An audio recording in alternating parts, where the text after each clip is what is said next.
Shalom. Welcome to Hebrew Shebrew as we study the Torah portion through the lens of relationships. So let's dig in. The portion we're looking at today is Kedoshim, which means holy ones or set apart ones. It is Leviticus or Vayikra, chapters 19 and 20. So we're going to go ahead and read the first couple verses of chapter 19 because it really sets the tone for what the whole portion is about. Yeah. Then the Lord spoke to Moses, saying, Speak to all the congregations of the sons of Israel, and say to them, You shall be holy, for I am the Lord your God am holy. Even one of you shall reverence his mother and his father, and you shall keep my Sabbaths. I am the Lord your God. So he says there to be kadosh, as he is kadosh. The Hebrew is kedoshim tehiyuki kadosh ani ya Elokeinu. So really, this concept of being holy is really found, for the most part, here in Leviticus. Yeah. We've seen this statement already in Leviticus 11, 2 times, in 44 and 45, in reference to foods. Now we are seeing it in chapters 19 once, and we're going to see it also 2 times, basically, in chapter 20. Yeah. This is going to be echoed later on in Peter's letter, and we're going to go to that in a little while and look at that. But the first thing that we're going to look at and try to understand is, what does this word mean, holy? What does kadosh mean? Because we are being commanded here as Israel that we are to be kadosh, because our Elohim is kadosh. So this word really stands for being separated for a special purpose in an openly distinguishable way. The people you come into contact with should know that you are different, that you're unique, that you think and speak and act with a purpose as a member of Elohim's people. So that's, the best that I can probably put on this idea of being kadosh, being set apart for a special purpose for Elohim in an open way. It's not a hidden way, but it is open. So that is our calling. If you do look towards this as you continue to read through the rest of the Tanakh, and as you go into the Brit HaShah, you will see all over the place these things where we are being called to be holy. We're called to live holy, to be holy people. And we have to understand exactly what this means. What does it mean when, that's being said? How do we set ourselves apart? How do other people see you as being a set apart person, in this walk, in your everyday life, in your jobs, with your neighbors? How are you setting yourself to be different, holy, in other words? The way that we are going to just springboard off of this is in much the same way that we as a people, we are in a covenant with Yah. Yisrael is in a covenant with Yah. Well, also, if you are married to a person, you are in a marital covenant with them. So in much the same way that we as a people are called to be set apart to Yah, when you come into a covenantal relationship with a spouse, you are also to be set apart to them, and they are to be set apart to you. So what does that look like? It means that you are special to each other. It means that you are unique to each other.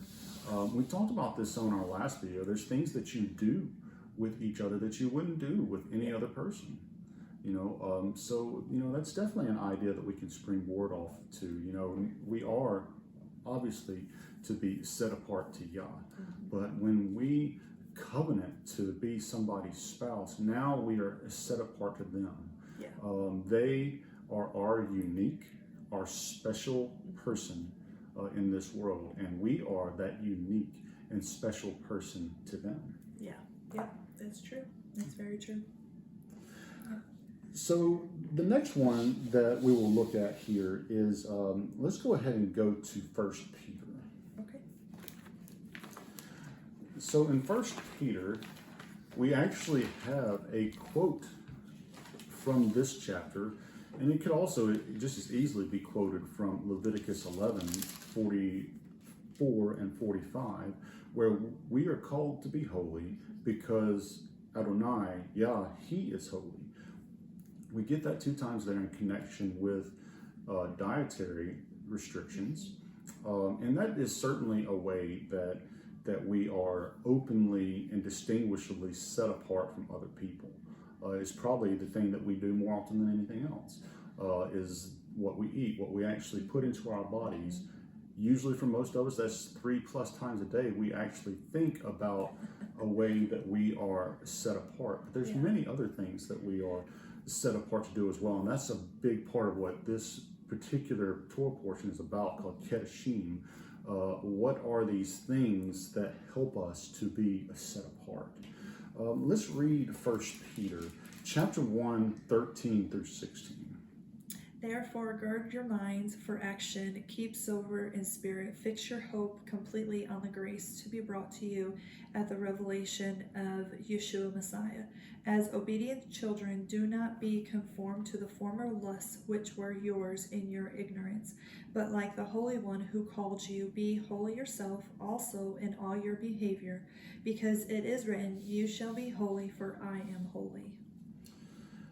So it really is hitting on this, and the thing that I really wanted to zone in on here is verse 15, is it's talking about, instead, as the one who called you is holy, kadosh, set apart, so you also should be kadosh, set apart in all your behavior. Yeah. So, of course, in these letters that we have from the apostles, there's lots of things that we can look to, ways that we should act, and things that we should and should not do. But one of the places that they would have learned the things, and the springboard and the foundation of the things that they would be calling us to do and not to do, is actually back here in the portion that we're in this week, Kedoshim. Yeah. Here in Leviticus, Vayikra, chapters 19 and 20. So we're going to go back there for just a moment. While I'm getting there, just a little statistical thing for you. The phrase here in Leviticus 19, I am Yah, or I am Yah, your Elohim, occurs 15 times in this chapter. In fact, his name occurs 22 times in this chapter. So there is certainly, it just stands out as you're reading through this. And a couple times in this chapter, which we'll talk about in a little bit, it says specifically about profaning his name, profaning his set-apart name. So we'll talk about that in a little bit, but I just wanted to mention that as we were getting back to this particular chapter.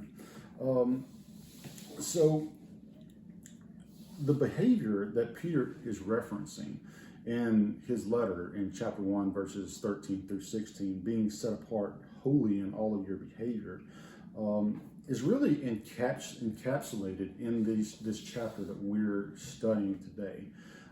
These are the things that will set Israel apart in their thoughts and in their attitudes, which is a huge thing that Yeshua was really addressing when he came in a flesh suit and dwelt among us, is he was really, really honing in on why people did what they did, not just what they physically did and spoke with their hands, but why they did what they did.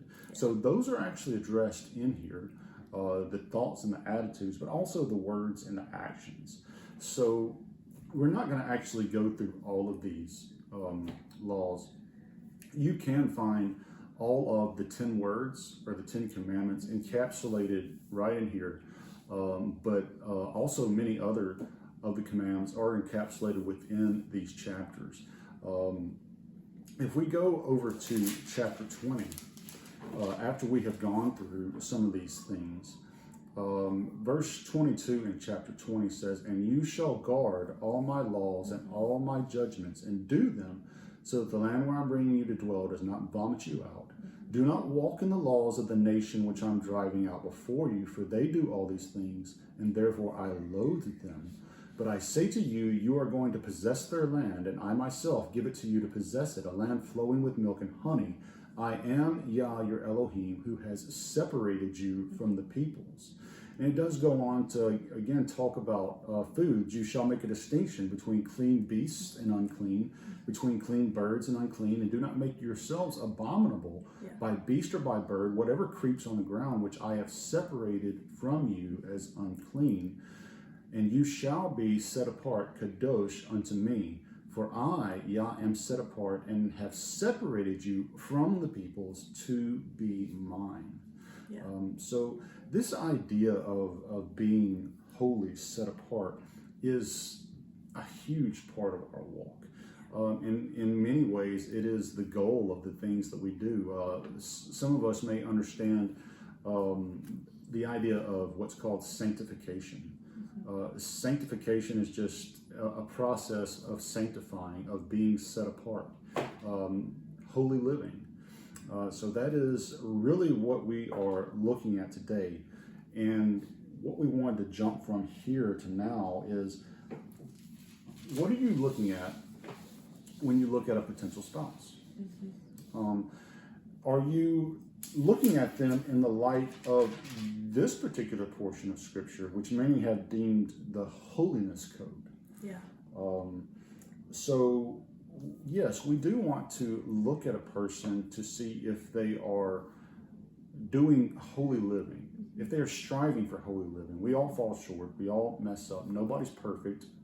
Don't try and hold somebody Nobody's to perfect, you guys. don't try and hold somebody up to a standard that nobody has been able to do except one. Yeah. Only one has been able to truly walk in this holiness code perfectly without ever falling short. But are they striving towards it? Are they using it as their bar? This is what I'm trying to get to. And of course, yes, we want to look at, are they fulfilling this? Because on the flip side of that, if they look at you in this light, are they seeing that you are too striving for holiness? Because this is a goal that we are both, trying to do together. Yes. Because we are both members of Elohim's people, Yisrael, and He has commanded all of us. If we go back to Leviticus 19:2, at the beginning it says, "Speak to all the congregation of the children of Israel," or the sons of Israel. Depends on how you look at that. It's Bnei Yisrael. Literally, it's sons of Israel. But, it's incumbent upon all of us to strive for this holiness. Yeah. So, are you striving for holiness? Are they able to see that? Are you striving to follow Elohim's instructions in an open, discernible way? Now, that doesn't mean being flamboyant about it. We've read in the Gospels where Yeshua, talks in certain ways about, if you're doing this stuff for show, it's of no use to you. Yeah. But that doesn't mean that you hide it either. We also have Yeshua, talking about you don't take your light and you put it under a basket so nobody can see it.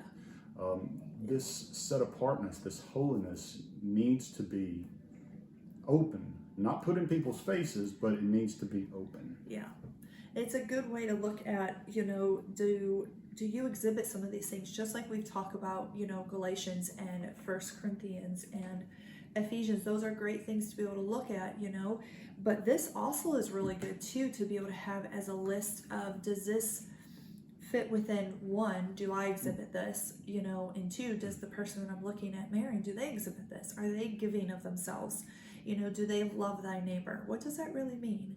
Do they give of themselves so much that they have nothing else to be able to pour out to their family that is right by them? Well, maybe that's not good. Again, you have to have that balance, but it's a matter of, do they swear? Do they cuss? Does that mean you're going to go ahead and swear and cuss when you're around them? Are you going to allow that to be in your household and around your kids possibly? Well, no, that might not be good.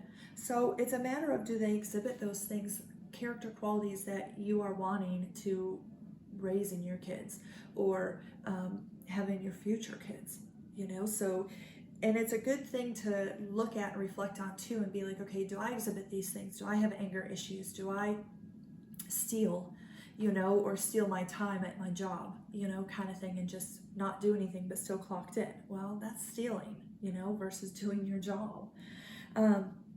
So there's different ways of looking at it, but it's a good thing to be able to figure out, okay, does this potential person have this? you know. And again, nobody's going to be perfect, you guys. All of us have our flaws. All of us have things that we're still working on, but are we working on it? You know, are we allowing God to go ahead and help us to be able to work on it and striving to become holy? Definitely. This is a huge responsibility Yeah. for all of us, but it's also something that bears a huge reward. Yeah. You know, things that are of great value usually are going to require great effort and great cost. Yeah. But, you know, using these things as a checklist, I mean, if you just, you know, kind of look through some of these things, like, are these some of the things that I want to exhibit in my life and that I would like for my spouse to exhibit? Would I like for them to fear or to honor and respect his parents, her parents? Do I want them to guard the Sabbaths? Do I want them to be honest and not to be a thief? Do I want them to be kind to the deaf and to the blind, which we could talk a lot about that and what that kind of means. Do we want them to be able to turn to the right people when they have a problem? Yeah. Do we want them to have justice, having right scales and right measures, not cheating? Do we want them to treat people who are oppressed the right way? Yeah. All kinds of things encapsulated inside these chapters. Yeah. So, I mean, and one of the biggest ones, one of the ones that we know very, very well, that Yeshua quoted when a few people asked him, we have a few records of it, of what are the greatest commands? Yeah. And he said, well, you need to love Yah with all of your heart, with all your soul, with all your strength, with all your mind, and you shall love your neighbor as yourself, which, you know, we do have that in this chapter. In fact, we could go ahead and read that and talk about that just a little bit. It's going to be verses 17 and 18. I want to go ahead and read, you know, both of these together to give us the fuller picture of what Yeshua was talking about there, and also what he was referencing in, say, like Matthew 5, when he was giving a midrash on the command of murdering. Yeah. You shall not hate your fellow countrymen in your heart. You may surely reprove your neighbor, but shall not incur sin because of him. You shall not take vengeance, nor bear any grudge against the sons of your people, but you shall love your neighbor as yourself. I am the Lord. I mean, that's pretty powerful in regards to that, you know, is do you love your fellow people? I mean, we talk about relationships. We talk about relationships between us and God, but we also talk about relationships between the fellow humans that we are around, our coworkers, our neighbors, our family members, our kids, our parents, you know, our siblings. Every person that you run into is a fellow human, and it's a matter of how do you treat them? You know, do you treat them with kindness, or are you mean, you know, and talk all kinds of evilness against them? You know, yeah, they might sin. Okay, well, how can you help them in their sin? Well, not do their sin, but I mean, how can you help them where they don't sin anymore? You know, maybe they need help to be able to see, hey, this isn't good. You know, you need to get yourself up, and let me help you to show you the way to go ahead and do that. Maybe they just need a little bit of help. You know, and you can go ahead and be the hands and feet of Yeshua and go ahead and do that. Be a good neighbor. Be a good neighbor. I mean, a few things just coming to me, you know, there. I mean, obviously there was somebody, it may have been in the same passage, I don't have it in front of me right now, where Yeshua said, you know, to love your neighbor as yourself, quoting this, and somebody asked him, well, who's my neighbor? Yeah. And then he gave the parable of the Good Samaritan. And most of us are familiar about the animosity that was between the Samaritans and the Jewish people, and a lot of history behind that we don't have time to go into. But in short, he was saying, well, this person who was a good neighbor was actually this Samaritan who, though he was, you know, reviled and hated by Jewish folks, and that went both ways, he saw a fellow human that was in need, and he helped them. Yeah. Another, you know, thing that is in the Torah that came to me is this idea of you see your enemy, his donkey who is lying underneath a burden. You don't stand idly by, but you help your enemy lift that animal back up. So I mean, if there's someone who is needing help and they're willing to do their share, then Yeah. you should help them. Yeah. Now, we're not saying, and the Torah doesn't say to do it for them, but it does say you should help them Yeah. if they're willing to do their part. Yeah. Our part certainly is to shine the light, and whomever is attracted to it and they want to know more and learn more, then that's, when we continue to shine that light and love our neighbor. Yes. We're going to look at this a little bit more, this idea of loving your neighbor as yourself. In verses 17 and 18, we've got some interesting things going on here about it tells us to do a thing, it tells us what not to do, and then it gives us the reason for why we do it, and it's all kind of interconnected here.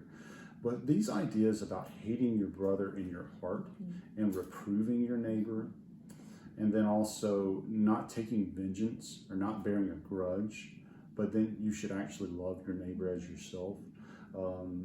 Really kind of what I would talk about this, and this really plays over into a marital relationship as well as any of the relationships that you have with close friends, with coworkers, with acquaintances, whomever it may be, is don't hold on to stuff in your heart. Yeah.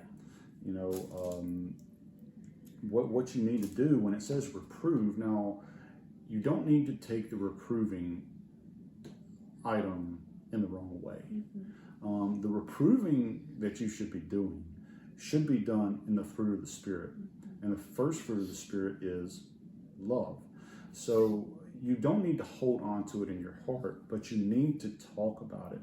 And you need to communicate to the other person what their words and behaviors, what effect that is having on you, without, being nasty, without being mean, but just communicating so that you don't get to the point where you allow it to be a grudge that you hold against the person, or you don't by any means take vengeance against them, saying, like in quotes, they did this to me, so I'll do this to them. Yeah. That doesn't work, you guys. That doesn't work. What needs to happen is you need to resolve it quickly before it takes hold in your heart. Yes. Again, Yeshua mentioned some of this stuff in his what's called the Sermon on the Mount. In chapter 5 of Matthew. You need to get these things resolved. Yeah. And especially when it comes to the most valuable neighbor that there is. Your marriage. You can't let things fester. You need to have those times where you sit down and talk. In the first couple, I guess the first year of our marriage, we really haven't done it this second year of our marriage, but in our first year, we would sit down once a month and we would have a conversation of, okay, is there anything I'm doing that's annoying you?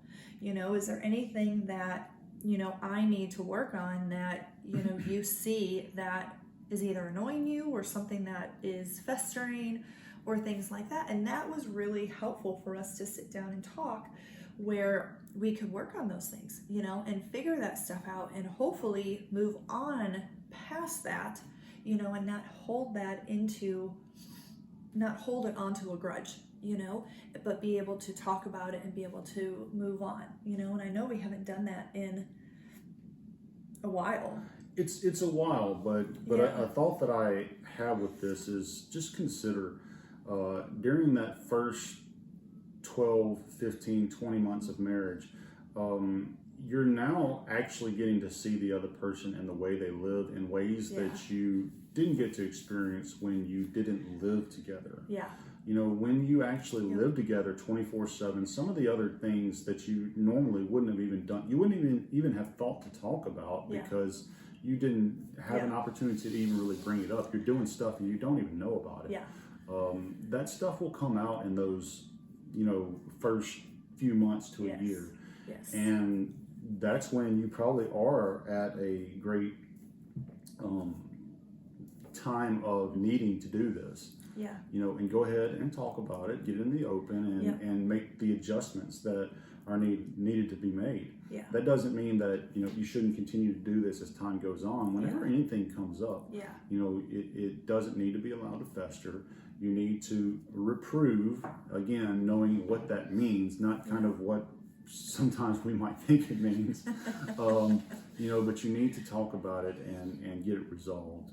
That way you can actually have a healthy, fruitful, productive marriage instead of holding on to things in your heart. And then sooner or later down the road, we all know what's going to happen. You put a cork in something and the gas is building up, and sooner or later, yeah, it's just going to explode. It's going to happen. It's just going to happen. And why do that to yourself? Go ahead, sit down, talk about it. Even if you've been married for 20 plus years or 15 years or however long it is right now, like sit down and be like, I really need to get this off. I've been holding this in way too long. We need to talk about it. There needs to be some forgiveness that needs to happen. Peel that Band-Aid off, like rip it off, just do it. Just sit down and do it. And don't butter people up. Nobody likes a butt sandwich.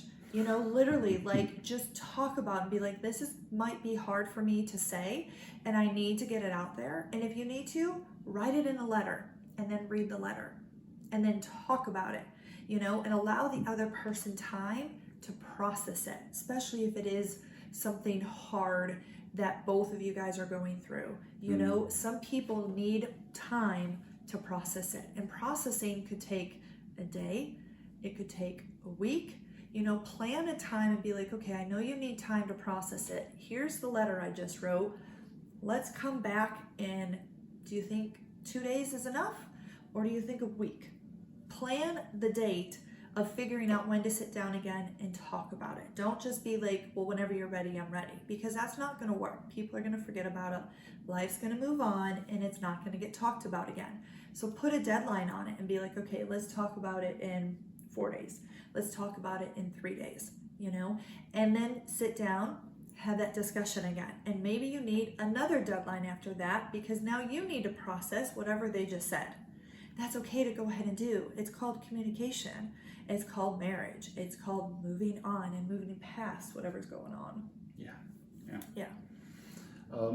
Just for a bonus question or bonus material, we won't go there, but if you want to look a little bit more at this idea of loving your spouse as yourself, go and reread Ephesians 5:28 through 33. We all know that part, but look at the language that is similar to this: love your neighbor as yourself. Just do that in your time that you have available soon, with this fresh in your mind.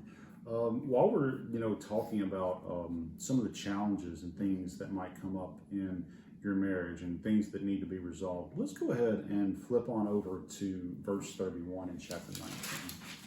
I'm going to read that, and it says, "Do not turn to mediums, and do not seek after spiritists to be defiled by them. I am Adonai, your Elohim. I am Yah, your God." So when you're having these kind of challenges and these kind of issues and these conflicts, how are you trying to get this resolved? Who are you seeking? Yeah. Are you seeking God for that? Are you really going to Him first and be like, okay, God, I really need your help in this, this, or this? Or are you going to a bunch of other people? Yes, it's good to go see a counselor. Yes, it's good to have talk therapy. Yes, it's good to go see your pastor or your rabbi, whoever it is that's your spiritual head, if you feel comfortable sharing with them. But are you seeking God first? Or are you going to everybody else and not going to Him? Because He's going to be able to help you and guide you in what to go ahead and do next. And then it's okay to go ahead and seek another person to be like, okay, am I in the wrong here?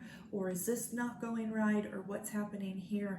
But you really need to seek God, when it comes to different circumstances. You need to stop and be like, okay, let's pray. Let's get to this part of it, and let's pray first.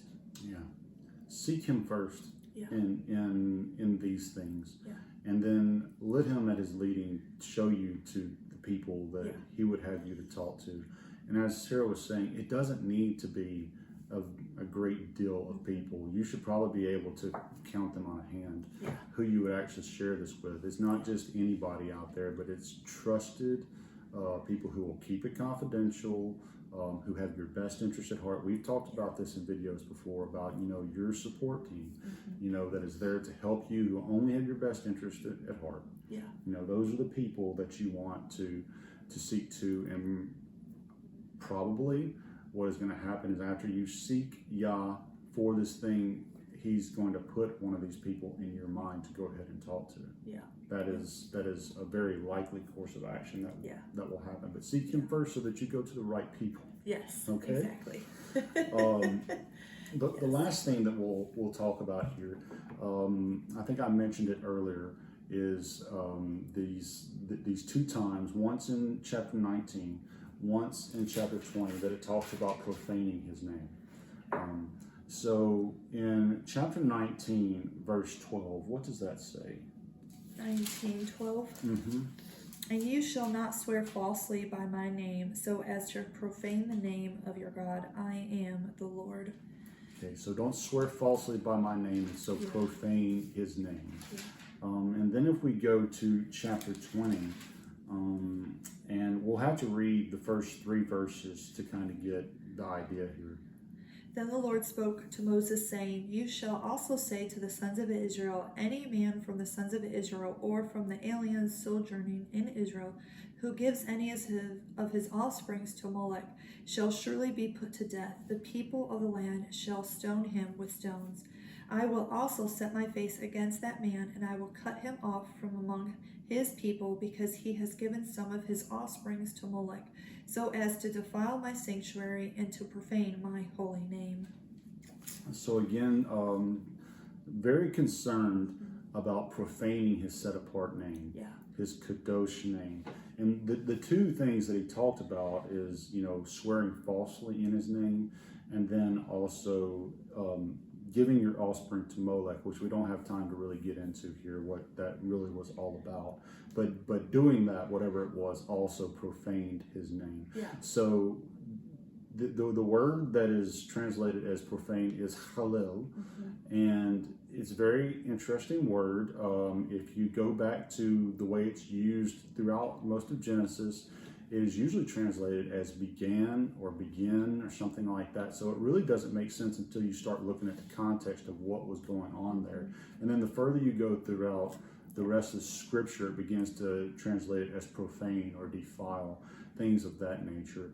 But really, the way that if you look at the context and the way it's used, it means that you're using a thing in a way that it was not intended to be used. Yeah.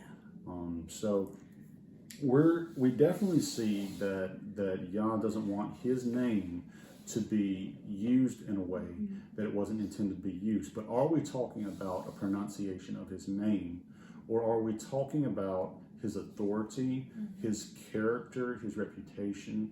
Yeah. Are we, like, especially when we talk about, these 2 instances that are here, where it's talking about swearing falsely, you're using his name to make somebody think you're going to do something when that was not your intention to begin with. Again, this thing with giving your children to this Molech thing, or doing a Molech sacrifice, which is another way of looking at it, saying that is actually Yah who endorses such a thing and putting his stamp of approval on when he did not intend to have anything to do with that. So that's just the plain meaning of what this word means. And we're going to talk about what it would mean to profane or defile the name of your spouse. When you come together, now you have a common identity, and the things that you do and speak, and even the way you think and your attitudes, are going to either bring honor or shame to your spouse, to you, to your spouse, to your family. And are you trying to do something with your spouse that was never intended by Yah? Are you trying to use them for something that was never his intention in the first place, and was never something that either of you ever talked about? Like, this is not a function that either of us have agreed to. Yeah. So how can we look at this and make sure that the things we do, again, the behavior that we engage in, is holy and set apart, and it doesn't profane the character, the reputation of our spouse and our family? Yep, that's true. It is. It's very true. And so it's a matter of how do you respect them? It honestly shows respect. You didn't marry that person because you wanted a maid. You know, you didn't marry that person because you wanted a mechanic to be able to take care of your car. You know, you didn't marry them because you wanted pictures on your wall, and you couldn't do it, but they're an expert at it. Okay, well, that's good that they have that talent, but that's not how God created them to be, to just go around and hang pictures on walls. You know, God created them to be more than that. And so it's a matter of figuring that out, that calling of, you know, you're a husband, you're a wife, and this is what God created you to go ahead and be. Yeah. And do, you know, and help each other out. Iron sharpens iron. Yeah. So, wow, what a just hugely impactful and just tightly packed with information few chapters this is. Again, we see that the main thrust of the whole thing is Israel is supposed to be kadosh, holy, set apart to Yah, separated to be His special people for His special purpose in this world. And we do definitely know that one of those is to shine His light. Yeah. But in the same way, we should also be kadosh, set apart to our spouse. Yes. You know, we also looked at the idea of being kadosh, set apart in all our behavior. And how do you look in this light? Mm-hmm. And how about your potential spouse? Yeah. I didn't really mention this, but we can look at these behaviors in Leviticus as rungs on a ladder. The ladder is a ladder of holiness. And when we are able to engage in the right behaviors and in the obedience, we're climbing the rungs of holiness. When we make mistakes, then we're slipping down the rungs. We're still on the ladder. Make sure you're still on the ladder. Yes. And we're climbing the rungs of holiness, getting closer and closer to our goal, which is Messiah Yeshua. How do you love your neighbor as yourself? You know, we looked at that and really the context of what that is, and then certainly taking that even closer to home, loving our spouse. How do we love our spouse as ourselves? And sometimes even more than ourselves. We looked at profaning the name of Yah by our behavior, and making sure that we're also not profaning our spouse by our behavior. And looking to the right source for the answers for our challenges. You know, looking to Elohim first. For all the things that we need, because He is the source. 15 times in this chapter 19 alone, it says, I am Yah. I am Yah, your Elohim. He has the authority to tell His people what He wants us to do. And that's really what that is about. I mean, if you can even look at it as when your parents said, because I said so. You don't even really have to understand it. It's for your best interest, so do it. And that's kind of what that is about. But I mean, when He can, and when our minds can actually understand the thing, He wants us to understand it. And that's why He gives us all the things that He does. Yeah, that's true. Well, thanks you guys for tuning in. Make sure you like and subscribe to the YouTube channel. And you can also find us on Facebook and Instagram as well. And we will see you next time. Bye. Shalom.